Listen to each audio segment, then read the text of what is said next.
Lo maravilloso de la naturaleza. Naturaleza. Esa bella pero abstracta palabra que abarca casi todo lo visible en nuestro mundo.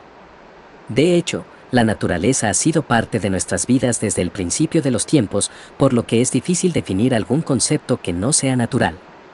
Pero no es difícil evidenciar lo que nosotros, los seres humanos, le hemos hecho a la naturaleza.